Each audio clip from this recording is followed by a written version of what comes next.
Le Figaro qui revient ce matin sur le récit de l'opération hors norme qui a permis de libérer David Ballan, fondateur de cette société de crypto-monnaie Ledger. Et oui, l'affaire débute le mardi 21 janvier. Au petit matin, David Ballan et sa conjointe sont enlevés à leur domicile de Méreau dans le Cher.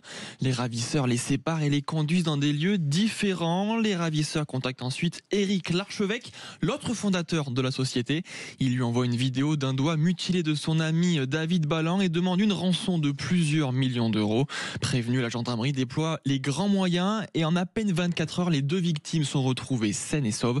La procureure de Paris a salué la remarquable mobilisation de la gendarmerie nationale ainsi que le sens des responsabilités des journalistes qui ont bien voulu maintenir le silence sur les faits pendant que les opérations de libération étaient en cours. Fin de citation. On reviendra plus en détail sur cette affaire, Jean-Marie, tout à l'heure avec votre invité. C'est Grégory Raymond, journaliste à The Big Whale, le journal qui a suivi de près ce qui s'est passé. Oui, absolument. Et notamment comment les ravisseurs se sont fait verser la rançon mais n'ont pas pu y toucher grâce à une formidable coopération dans le plus grand secret du monde de la crypto et des autorités. On y reviendra, c'est incroyable. Allez, maintenant on parle de nos maisons. Elles prennent l'eau. C'est ce qu'on apprend dans le Parisien aujourd'hui en France. Aujourd'hui, tuiles déplacées ou fissurées, accumulation de mousse, etc., etc. Les origines des dégâts sont multiples. En cause, une pluviométrie record et un certain laisser-aller dans l'entretien des logements. Une toiture, ça se révise tous les 5 ans, nous explique Hugo Marsolier, président d'une société de rénovation de toiture. Avant, c'était ancré dans les mœurs. Aujourd'hui, ça l'est beaucoup moins. Donc, conséquence de ces phénomènes météo à répétition, les prix des assurances habitation vont flamber en 2025, nous dit le Parisien. Les tarifs devraient augmenter de 10 à 12% selon une étude du cabinet Facts and Figures. Oui, effectivement, c'est assez étonnant quand même. On en reparlera dans le logement, je le rappelle.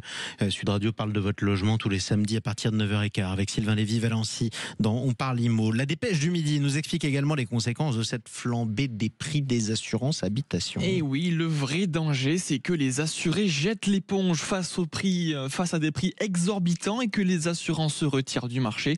Un retrait qui laisserait de nombreux particuliers sans solution face aux catastrophes naturelles toujours plus présentes. On rappelle que les régions les plus touchées par ces fortes hausses sont l'Occitanie, PACA, mais également la région Nord. Exactement, on surveillera tout ça bien entendu. Allez, maintenant vous nous racontez ce reportage saisissant, c'est ce matin dans les pages de nos confrères du Figaro.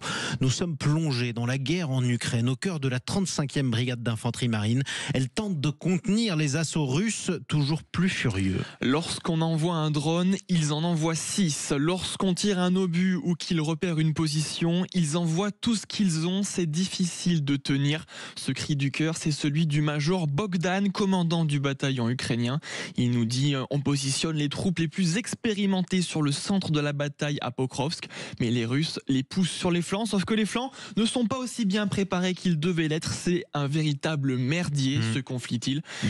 Si vous avez l'occasion, donc allez découvrir vraiment ce formidable reportage de Patrick Saint-Paul, c'est pages 4 et 5 du Figaro. Merci. Les soldats se confient même sur l'avenir du conflit avec l'arrivée de Donald Trump au pouvoir. L'un des opérateurs de drones nous dit « Si Donald Trump gèle le conflit, cette guerre ne s'arrêtera jamais.